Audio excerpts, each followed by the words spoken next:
கொஞ்சம் கூட சென்ஸே இல்லையா? அதான் நீங்க சொன்னதை நான் செஞ்சுட்டேன்ல, அப்புறம் ஏன் என்ன இப்படி கேக்குறீங்க? அன்னைக்கு என் டைரியில இருந்த விஷயத்த வாசிக்கவே உனக்கு பெர்மிஷன் கிடையாதுன்னு சொன்னேன். அப்புறம் எந்த தைரியத்துல அதை இப்ப பாட்டா பாடின? நீங்க எந்த தைரியத்துல என்ன நடிக்க வைப்பேன்னு அவங்க கிட்ட சவால் விட்டீங்களோ அதே தைரியத்துல தான். என்ன என்னைய பழிக்கு பழி வாங்குறதா நினைப்பா? அப்படி கூட வச்சுக்கலாம் சார்.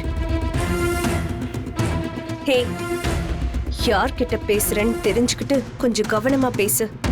தெரியும் மேடம், என்ன எப்படியாவது தோக்கடிச்சு வெளியே அனுப்பணும்னு நினைக்கிற ஒருத்தர் கிட்ட தான் நான் பேசிட்டு இருக்கேன்.